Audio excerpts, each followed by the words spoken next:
What's going on, guys? Jigalazo back with another video, and in this one I'm gonna be showing you guys my tactics that got me over 1,000 SR in Elite Div Rivals.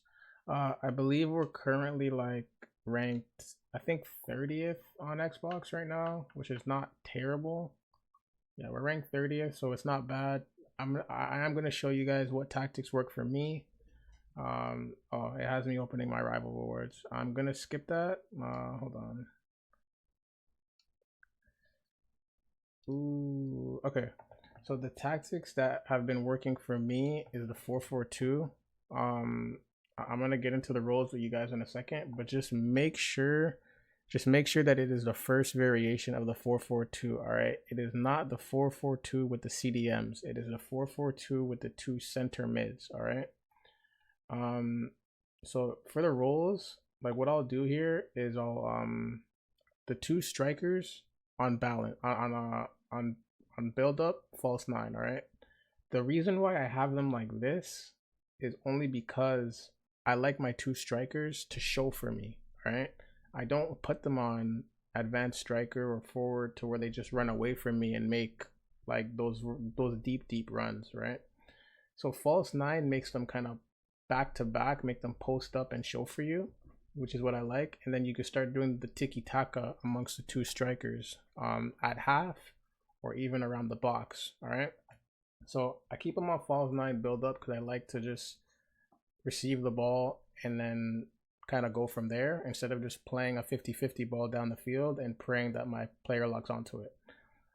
So that's what I do for that. For the wingers now, I keep them on winger. All right. I like my wingers out wide. Like I like the field. I like the middle of my field to be really like to have a lot of space, right? So for that to happen, I keep both of my wingers on winger, so they stay literally on the touchline. All right. You'll want guys who have a lot of pace and guys who have high dribbling to get away and create, so you can get the ball to either your center mid or the two strikers up top, and then start creating from there. All right. For the center mid role, one of them has to be on holding. All right. If you can get one that has holding plus or even plus plus, it'll be amazing, right? The other one I do play on box to box. Again, there's not many box to box center mids that are in the game, so I did have coins and I managed to buy Sawa, but I have done this as well.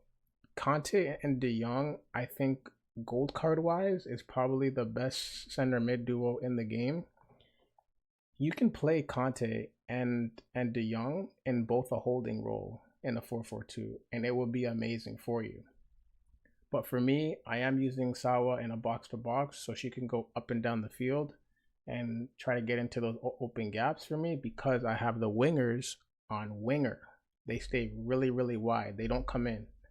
So Sawa has that space to just maneuver and do what she wants. All right. Anybody that you have there on box to box will have that same freedom as well. All right.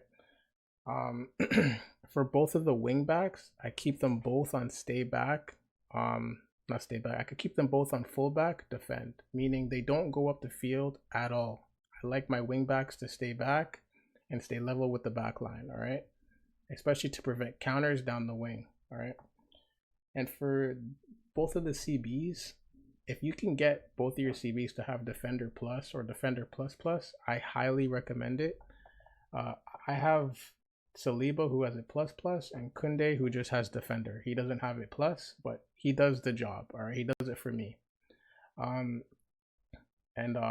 Keeping them both on defender, it just keeps the backline level all the time. I don't like my backline stagnant or on top of each other.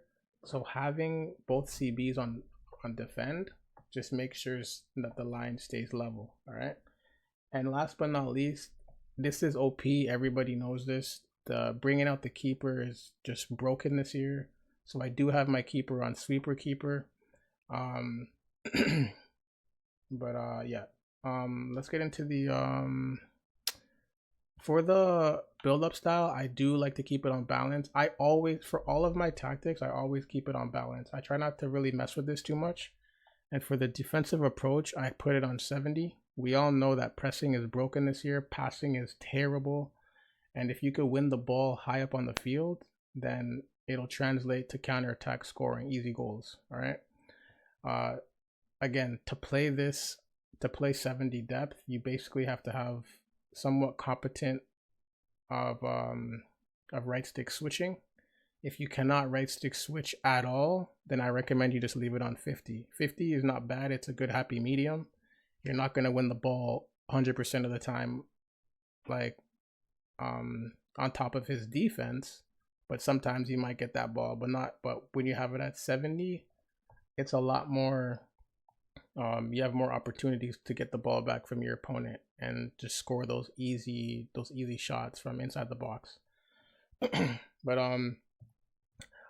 those are the tactics, guys. The code, if you guys do want the code, I am gonna drop it in the Discord. Make sure you guys join the Discord. I'm gonna leave a link in the description below.